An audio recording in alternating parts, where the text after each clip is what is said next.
Hello दोस्तों, कैसे हैं आप सब। आशा करते हैं आप सब ठीक होंगे और आपकी पढ़ाई अच्छी चल रही होगी। आपका स्वागत है आपके अपने चैनल यूपी एग्जाम पॉइंट में। आज हम लोग जो है केमिस्ट्री का एक नया वीडियो पढ़ेंगे, जिसमें हम लोगों ने पिछली वीडियो में पढ़ा था आईपीएससी का जो लास्ट टॉपिक था, मतलब आईपीएससी का नामकरण हम लोग सीख रहे थे। उसका जो रूल था थोड़ा छूट गया था, उसको हम आगे आज पढ़ेंगे। फिर उसके बाद हम लोग पढ़ेंगे सजातीय श्रेणी के अनुसार पहले 2 मेंबर सभी फंक्शनल ग्रुप, मतलब सभी क्रियात्मक समूह के पढ़ेंगे। चलिए देखते हैं अपना रूल। तो पहला आईपीएससी नामकरण का पहला रूल हमने आपको बताया था, लिख लेते हैं, हेडिंग ही डाल लेते हैं, आईयूपीएससी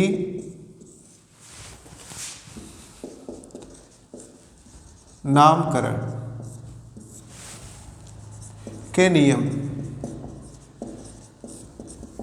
ठीक है, कैसे क्या होता है आप जानते हो। कार्बनिक यौगिकों का जो नामकरण होता है 2 तरीके से होता है। पहला होता है आपका, जिसे हम लोग कहते हैं साधारण नामकरण होता है, और दूसरा होता है आपका आईयूपीएससी नामकरण। ठीक है, ये नामकरण करने की कार्बनिक यौगिक की 2 ही विधियां हैं। पहला आपका साधारण नामकरण होता है, दूसरा आपका सिंपल विधियां होता है। जैसे आप लोग जानते हो आईपीएससी और साधारण नामकरण में क्या अंतर है। जैसे आप लोग जो है, आप लोगों के बच्चे होंगे या जो बच्चे होते हैं उनके 2 तरीके से नाम होता है। किसी का तो एक होता है, नहीं तो बाकी सबका 1-2 नाम होते हैं। जैसे गांव या घर वाला जो नाम होता है वो अलग होता है, और स्कूल वाला नाम जो है अलग होता है। ठीक है ना। तो घर वाला नाम जो होता है, पहले के ज़माने के जो बुजुर्ग लोग होते थे उनका ऐसा नाम होता था जिसको हम लोग लिख और नहीं पढ़ सकते थे, तो उनके नाम के लिए हम लोग छोटे नाम का प्रयोग करते थे। तो जो साधारण नाम होता है, जैसे घर वाला कोई नाम हो गया, और आईपीएससी नाम जो होता है, जैसे स्कूल में कोई नाम लिखाया जाता है या पढ़ते हैं, छोटे नाम का उपयोग करते हैं, तो वो जो है आपका आईपीएससी नाम होता है। ठीक है ना।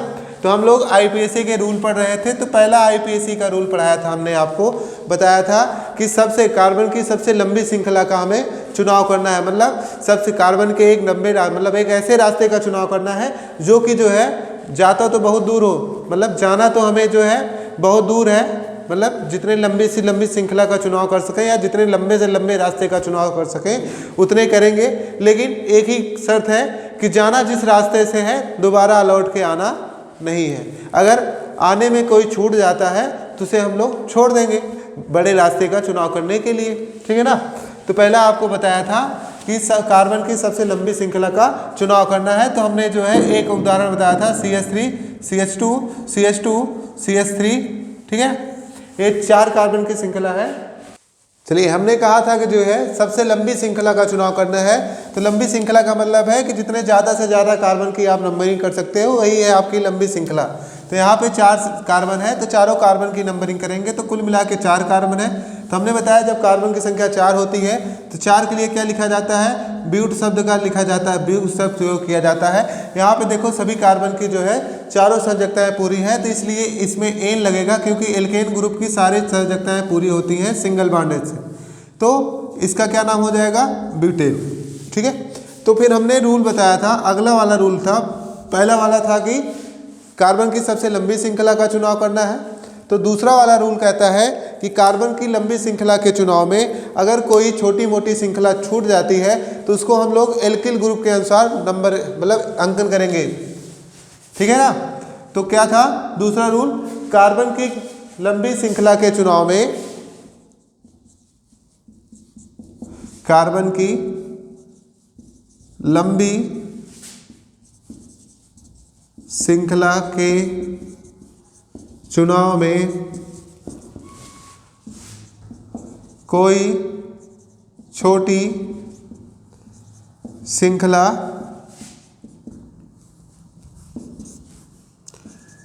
छूट जाती है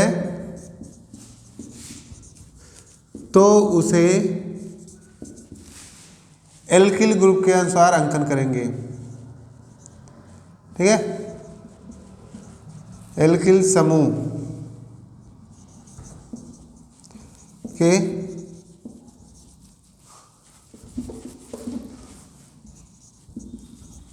अनुसार।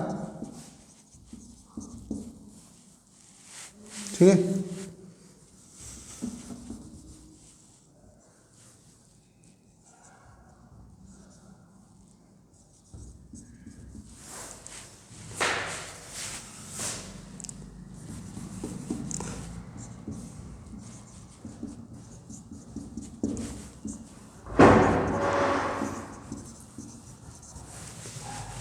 ठीक है ना। तो बताया गया कि कार्बन की लंबी श्रृंखला के चुनाव में अगर छोटी श्रृंखला छूट जाती है तो उसका हम किसके अनुसार अंकन करेंगे, एल्किल समूह के अनुसार। जैसे मान लो ए लिखा है CH3 CH2, फिर CH2 है, फिर CH है, और यहाँ पे CH3 है, और यहाँ पे भी CH3 है। तो हमने बताया, मान लो आप यहाँ से नंबरिंग करना चालू कर दिए 1 2 3 4 5, ठीक है। तो अगर आप यहाँ पे जाओगे तब भी 5 मिलेगा, यहाँ पे भी जाओगे तब भी 5 मिलेगा। तो हमने कहा लंबी श्रृंखला का चुनाव करना है।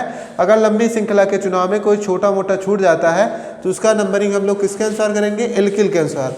तो ये आपका एल्किल ग्रुप हो जाएगा। तो एल्किल ग्रुप में इल लगता है और एक सी है तो ये क्या हो जाएगा, मेथिल हो जाएगा भैया, ठीक है। तो मेथिल हो गया आपका। फिर उसके बाद कुल टोटल नंबर थे नंबरिंग वाले 5, तो इसके लिए पेंटेन हो जाएगा। और ये जो मेथिल है आपका, जैसे आपको बताया गया, चलिए अगला रूल बताते हैं, इसका नाम होगा 2 मेथिल।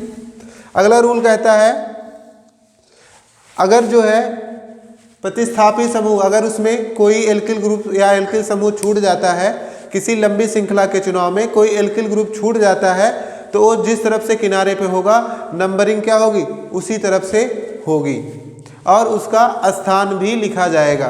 तो समझ में आया। तीसरा पॉइंट क्या होता है, कार्बन की लंबी श्रृंखला के चुनाव में अगर कोई छोटी मोटी श्रृंखला छूट जाती है तो उसका अंकन एल्किल ग्रुप के अनुसार होता है, लेकिन जो छूटा है वो जिस तरफ से किनारे पे रहेगा नंबरिंग वो उसी तरफ से होगी, ठीक है। तो नंबरिंग किस तरफ से होगी, इसी तरफ से होगी। तो ए पहला हो गया, ये दूसरा हो गया, और ये तीसरा, और ये चौथा, ये पांचवा। तो यहाँ पे 2 मेथिल पेंटेन, क्योंकि हमने आपको कल ही बताया था कि अगर किसी गांव में जो है बहुत सारे घर होते हैं तो घर आप जो है आपको बताना पड़ेगा हमारा घर किसके बगल है या कहाँ पे है उस गांव में, ठीक है ना, फलाने और धमाके के बगल। तो आगे जो है अगला रूल कहता है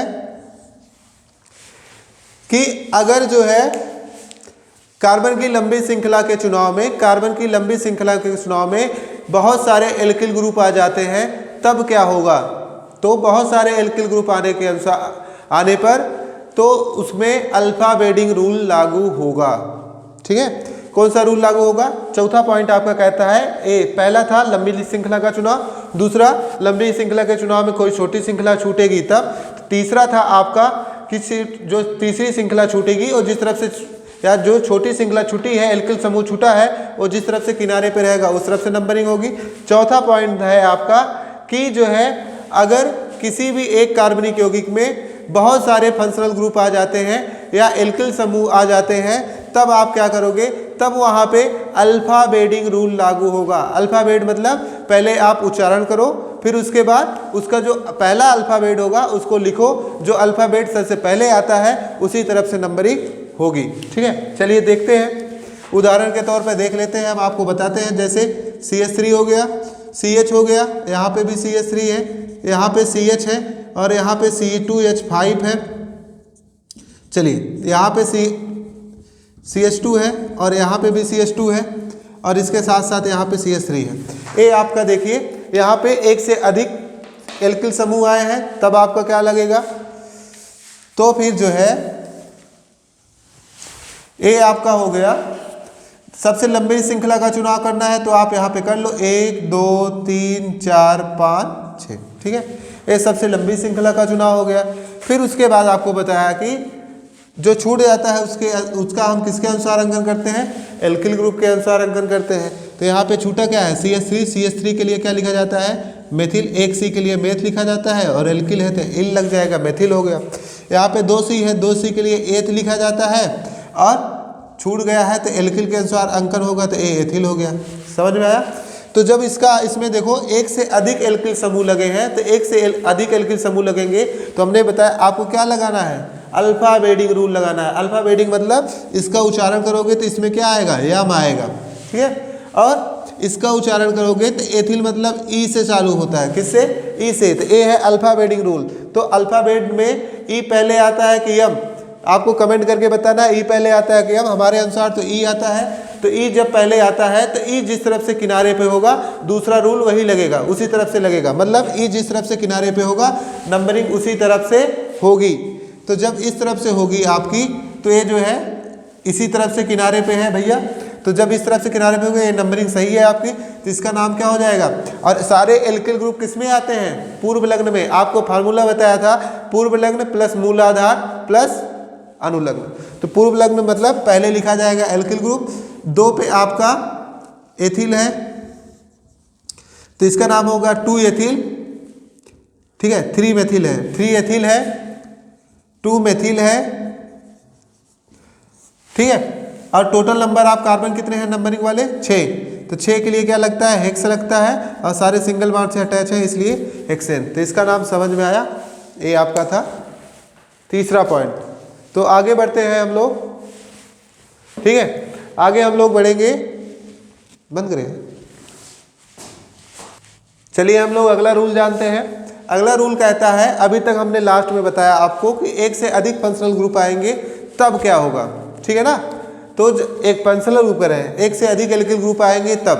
तो अब जो है हम बताते हैं, जब एक ही कंपाउंड में एक से अधिक एल्किल ग्रुप आ जाए, एल्किल ग्रुप और हाइड्रोजन ग्रुप दोनों आ जाते हैं, तब आपका क्या लगेगा, तब कैसे क्या होगा। तो जब एक से अधिक एल्किल ग्रुप या हाइड्रोजन ग्रुप कुछ भी आते हैं, एल्किल ग्रुप या हाइड्रोजन ग्रुप या सब्स्टिट्यूट मतलब प्रतिस्थापी ग्रुप, सारे जो कुछ भी आएंगे तो उसमें क्या लगेगा, अल्फा बेडिंग रूल लगता है। समझ में आया। चलिए उदाहरण देख लेते हैं।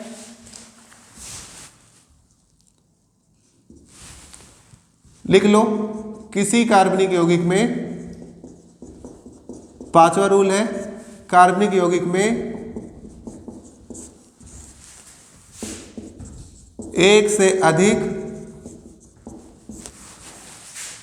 हाइड्रोजन ग्रुप, ठीक है, एल्किल समूह तथा एल्किल समूह को भी प्रतिस्थापी समूह कहते हैं,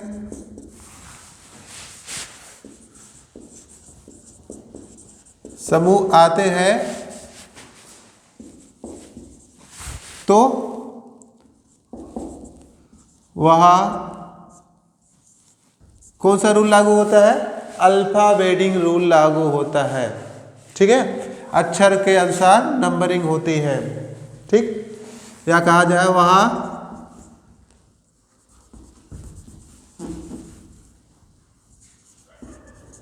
अंग्रेजी वर्णमाला के अनुसार, ठीक है, अंकन होता है। चलिए, ये आपका 5वां रूल था। किसी कार्बनिक यौगिक में एक से अधिक हाइड्रोजन ग्रुप आर या प्रतिस्थापी समूह आते हैं तो अंग्रेजी वर्णमाला के अनुसार उच्चारण करने पर अल्फा बेडिंग रूल लागू होता है, वर्णमाला अनुसार अंकन किया जाता है। तो हम आपको बताते हैं एक उदाहरण। जैसे आपका हो गया CH3, CH CH CH, यहाँ पे CH लगा लो, यहाँ पे CH3 लगा लो। चलिए देखते हैं। यहाँ पे हो गया I, यहाँ पे हो गया CH3 और यहाँ पे हो गया Br, यहाँ पे हो गया C2H5। चलिए एक ही लगाते हैं, यहाँ पे हम लोग F कर लेते हैं। चलो देखते हैं हम लोग अपना। तो इसमें देखो एक से अधिक मतलब एक से अधिक हाइड्रोजन ग्रुप आया है, एल्किल समूह भी आ गया है आपका, और जो है आगे इसका नाम लिखते हैं। जब एक से अधिक आ जाएगा किसी कार्बनिक यौगिक में हाइड्रोजन ग्रुप या एल्किल ग्रुप का नाम, तो आप क्या करोगे, सबसे पहले इन सब में देखो नंबरिंग कहाँ से हो रही है। 1 2 3 4 5 6, ये नंबरिंग हो गया। अब नंबरिंग के बाद छूटा कौन कौन से, ए छूटा है, ए वाला छूटा है, ए वाला छूटा और ए वाला छूटा है। तो यहाँ पे देखो आई छूटा है, आई को हम लोग आइडो कहते हैं, मतलब आई से चालू होता है, ठीक है। Br छूटा है, Br को ब्रोमो कहते हैं, Br बी से चालू हो गया। चलिए F को हम लोग फ्लोरो कहते हैं, F से चालू हुआ, और CH3 को हम लोग मेथिल कहते हैं, मेथिल M से चालू हुआ। तो इसमें F M B I में कौन पहले आता है, B पहले आता है अंग्रेजी वर्णमाला में। तो नंबरिंग कहाँ से चालू होगी, जिस तरफ B किनारे पे होगा उसी तरफ से नंबरिंग चालू होगी। हमने आपको बताया है एल्किल ग्रुप हाइड्रोजन ग्रुप का नाम पहले लिखा जाता है, बाद में जो है कार्बन संख्या के आधार पर जो नाम होता है वो लिखा जाता है, उसके बाद में क्या लगता है, फंक्शनल ग्रुप लगता है। ठीक है, चलिए आगे दिखते हैं। तो ए हो गया आपका, यहाँ पे नाम लिखो, पहले बी आया है तो बी के लिए क्या लगाए हैं, Br लगा है, तो यहाँ पे हो जाएगा 3 ब्रोमो। चलिए इसके बाद आपका एफ आया है, कौन से नंबर पे, फ्लोरो आया है, मतलब यहाँ पे लिख लो फ्लोरो। फिर उसके बाद आपका 4 नंबर पे आई आया, 5 नंबर पे, तो ए हो गया आइडो। ठीक है, 4 नंबर पे आपका मेथिल आया है, तो ए हो गया मेथिल आपका। और कुल मिला के 6 कार्बन है ही नंबरिंग वाले, तो 6 के लिए क्या लगता है, हेक्स, और सारे सिंगल बॉन्ड से अटैच है इसलिए हेक्सेन। ठीक है, आशा करते हैं ये नाम आपको समझ में आ चुका होगा। अगला रूल हम लोग अगले रूल की तरफ बढ़ते हैं। चलिए देखते हैं, यहाँ पे देख लीजिए छठा रूल क्या होता है। अगर आईपीएसी नाम लिखते समय कोई भी चीज की या किसी भी चीज की, किसी भी हाइड्रोजन ग्रुप, प्रतिस्थापी ग्रुप, एल्किल ग्रुप, किसी भी चीज की 2 बार पुनरावृत्ति होती है या 1 से अधिक बार पुनरावृत्ति होती है, 1 से अधिक बार आता है, तब के लिए आप क्या लगाते हो, तब के लिए जो है अगर 2 बार आया है कोई भी चीज, 2 बार के लिए डाई शब्द का प्रयोग होता है। अगर 3 बार कोई भी चीज आया है उसके लिए ट्राई शब्द का प्रयोग होता है। अगर कोई चीज 4 बार आया है तो उसके लिए टेट्रा शब्द का प्रयोग होता है। अगर 5 बार आया है तो 5 के लिए पेंटा शब्द का प्रयोग होता है। अगर 6 बार आया है तो उसके लिए हेक्सा शब्द का प्रयोग होता है। ऐसे सोवान हो जाता है, मतलब आगे बढ़ता चला जाता है। तो छठा रूल क्या था आपका आईपीएसी का? छठा रूल था कि अगर किसी भी कार्बनिक यौगिक में हाइड्रोजन ग्रुप, एल्किल समूह या प्रतिस्थापी समूह की जो है 1 से अधिक बार पुनरावृत्ति होती है, देन आपको क्या करना है, अगर 2 बार आया है तो 2 बार के लिए डाई शब्द का प्रयोग लगता है। प्रतिस्थापी समूह और क्रियात्मक समूह की भी बात कर रहे हैं। 3 बार आया है तो ट्राई शब्द का प्रयोग लगता है, ट्राई शब्द का प्रयोग होता है। 4 बार आया है टेट्रा, और 5 बार आया है तो पेंटा, और 6 बार आया है तो हेक्सा शब्द का प्रयोग होता है। चलिए उदाहरण से देखते हैं हम लोग। ठीक है, पहले इसको रफ कर लेते हैं क्योंकि आप जान रहे हो कि बोर्ड भरी जा रहा है बार बार। चलिए हम लोग आगे देखते हैं, एक उदाहरण लेते हैं। मान लो यहाँ पे CH3 है, CH है, CH है, फिर यहाँ पे CH है और यहाँ पे CH3 आ चुका है। यहाँ पे I, दोबारा I, और फिर I है यहाँ पे Br लगा हुआ है। ठीक है, नहीं रहने, ठीक है। ये देखिए आप, इसकी चारों बैलेंसी यहाँ पे देखिए 3 बार I शब्द का प्रयोग हुआ है। कितनी बार?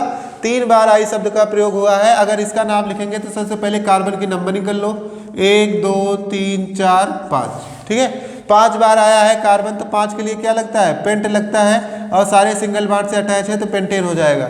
ए वाला I आपका हाइड्रोजन ग्रुप है, हाइड्रोजन ग्रुप पहले लिखा जाता है, तो I को क्या कहते हैं हम लोग, आइडो कहते हैं। क्या कहते हैं? आइडो कहते हैं। कौन कौन से नंबर पे है I? 2 नंबर पे है, 3 नंबर पे है, 4 नंबर पे I जुड़ा है आपका। ठीक है, तो अब आपसे जो है पूछा, अभी बताया गया कि किसी भी एक हाइड्रोजन ग्रुप या किसी भी कार्बनिक यौगिक में कोई भी चीज जो है 1 से अधिक बार आता है तब क्या लगता है। तो ये जो है I कितनी बार आया है, 3 बार आया है, 3 के लिए क्या लगेगा, ट्राई। तो इसका आईपीएसी नाम क्या हो गया, 2 3 4 ट्राई आइडो। ठीक है, 2 3 4 ट्राई आइडो पेंटेन। चलिए आगे हम लोग आईपीएसी अगला देखते हैं। इसी तरीके से मान लो फंक्शनल ग्रुप में भी होता है। ठीक है, अगर फंक्शनल ग्रुप में जो है, अगर फंक्शनल ग्रुप में कोई भी फंक्शनल ग्रुप जो है 2 बार 3 बार 4 बार आता है तब भी यही लगता है, लेकिन लास्ट में लगेगा। जैसे आप देख लो, ये हो गया CH2 डबल बॉन्ड CH। ठीक है, ठीक, यहाँ पे CH2 है, फिर CH है, फिर डबल बॉन्ड है और CH2 है। तो यहाँ पे देखो फंक्शनल ग्रुप 2 बार आया है, और जब 2 बार आएगा तो हमने बताया आपको डाई शब्द का प्रयोग करना है। तो इसमें टोटल नंबर आप कार्बन कितने हैं, 4 1 5 है, तो 5 के लिए क्या लगता है, पेंट लगता है, तो ये पेंट ही आप लगा दो। ठीक है, फिर उसके बाद यहाँ पे देखो डबल बॉन्ड लगा है, डबल बॉन्ड लगाने के लिए क्या लगता है, इन शब्द का प्रयोग होता है। और इन शब्द कितनी, मतलब डबल बॉन्ड कितनी बार आया है, 2 बार आया है। कोई भी चीज़ 2 बार आती है तो क्या लगता है, डाई शब्द का प्रयोग होता है। तो इसका क्या नाम हुआ, पेंट डाई इन। और अब ये बता दो आप जानते हो, हमने बताया कि अगर आपका घर यहाँ पे है तो किस नंबर पे है ये भी बताना पड़ेगा आपको। तो यहाँ पे नंबरिंग कर लो 1 2 3 4 5। तो देखो पहले कार्बन के बाद डबल बॉन्ड लगा है और चौथे कार्बन के बाद लगा है, तो पेंट डाई इन 1 4। ठीक है, ये आपका था आईपीएसी नियम, मतलब आईपीएसी का नियम था। आगे जो है ये जो है आपके संतृप्त वाले थे। संतृप्त वाले मतलब जो अचक्री वाले हैं उनके लिए था। चक्री वाले का जो आईपीएसी नाम है उन सब में साइक्लो शब्द का प्रयोग होता है, साइक्लो शब्द आगे लगाया जाता है। ठीक है, उसको हम लोग जो है बाद में कभी पढ़ेंगे। आगे हम लोग चलते हैं, बात करते हैं अपना अगले टॉपिक जो है हमारा, उसमें कहते हैं, हमने कहा था आपको सजातीय श्रेणी के पहले 2 मेंबर पढ़ाएंगे। तो सभी के हम लोग पहले 2 मेंबर के बारे में जानेंगे, उनका साधारण नाम जानेंगे और साधारण नाम के साथ साथ आईपीएसी नाम भी जानेंगे, क्योंकि हमने बताया जो नामकरण होता है 2 टाइप का होता है, साधारण नामकरण और आईपीएसी नामकरण। तो हम लोग देखते हैं ये जो कक्षा 10 का टॉपिक है पहले 2 मेंबर, ये जो है बहुत ज़्यादा बार पूछे गए हैं। आप जाके पीछे के अंसाल उठा के देख लीजिए, कम से कम 10 बार आ चुका है कि इसके पहले 2 मेंबर बताइए, अगले वाले के मतलब फलाने के 2 नंबर बताइए, पहले 2 मेंबर। ठीक है, चलिए देखते हैं हम लोग। तो हम लोग जो है पहले एल्केन के पहले 2 मेंबर की बात करेंगे और उनका आईपीएसी नाम लिखेंगे फार्मूले के साथ। एल्केन का पहला 2 मेंबर होता है, पहला मेंबर होता है CH4। अगर CH4 का आईपीएसी नाम बताना होगा तो आप बता दोगे। C1 लगा है तो 1 C रहेगा तो मेथ लगेगा, और एल्केन है तो एल लगेगा, तो इसका क्या नाम हो गया पहले ही मेंबर का, मेथेन हो गया। दूसरा C2H6 हो गया। ठीक है, और C2H6 हो गया तो यहाँ पे 2 C रहेगा तो एथ लगेगा, एल्केन है तो एथेन हो जाएगा। भैया समझ में आई बात? आगे हम लोग बढ़ते हैं। अगला हम लिखेंगे एल्कीन के बारे में लिखेंगे। ठीक, तो एल्कीन के बारे में लिखेंगे तो एल्कीन में बताया गया कार्बन कार्बन के बीच में 2 बॉन्ड होना चाहिए, और जब 2 बॉन्ड होगा तो 2 कार्बन भी होंगे। स्टार्टिंग में 1 कार्बन थोड़ी होगा। तो पहला मेंबर होगा C2H4। तो पहला मेंबर जब C2H4 हो गया तो C2H4 हो गया तो भैया आपको क्या करना पड़ेगा, C2 रहेगा तो एथ लगता है ना। अब C2 के लिए एथ लगा और एल्कीन है तो इसमें इसका पूर्व लग्न मतलब अनुलग्न क्या होता है, इन होता है, तो एक इसका नाम क्या हो जाएगा, एथीन। ठीक है, तो इसका अगला मेंबर होता है C4H6 मतलब C3H6। तो C3 के लिए क्या लगता है, प्रोप लगता है, और एल्कीन है तो इसलिए इसका क्या नाम हो जाएगा, प्रोपीन। तो एल्कीन के पहले 2 मेंबर कौन से हैं, एथीन और प्रोपीन। एल्केन के पहले मेंबर 2 कौन से हैं, मेथेन और एथेन है। चलिए अब इसको हम बता देते हैं, ये बहुत बार पूछा गया है, बहुविकल्पी में पूछा जाता है। भैया एथिलीन का फार्मूला क्या होता है, किसका फार्मूला, एथिलीन का। तो एथीन को ही एथिलीन कहा जाता है।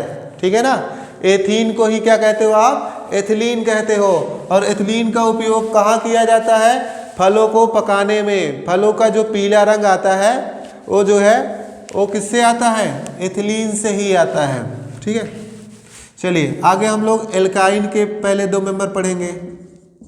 ये जो है सबसे मोस्ट इंपॉर्टेंट टॉपिक है। पहले 2 मेंबर जो है बहुत ज़्यादा बार पूछे जा चुके हैं। चलिए एल्काइन का पूछते हैं। एल्काइन में बताया गया ट्रिपल बॉन्ड 2 कार्बन के बीच में होना चाहिए, तो कार्बन की मिनिमम संख्या कितनी होनी चाहिए, 2। तो C2H2, तो इसको हम लोग क्या कहते हैं जानते हो, 2 रहेगा तो एथ लगेगा, और एल्काइन है तो इसमें आइन लगेगा, तो इसका क्या नाम होता है, एथाइन नाम होता है। ठीक है, इसी तरह इसका जो है अगला मेंबर जो होगा वो क्या होगा, C3H4। ठीक है, तो इसका क्या नाम होगा, प्रोपाइन होगा इसका नाम। अब ये जो एथाइन होता है कभी कभी पूछा जाता है, बहुत ज़्यादा पूछा जाने वाला एक टॉपिक है, मतलब एक क्वेश्चन है, एसिटिलीन का फार्मूला क्या होता है। ठीक है,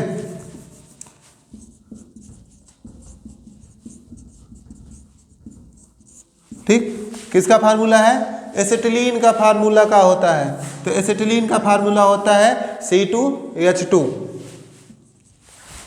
आगे हम लोग पढ़ेंगे। अब एल्केन, एल्कीन, एल्काइन के बाद एल्कोहल आता है, ROH आता है। तो ROH का पहला मेंबर क्या है? मेथेनॉल है।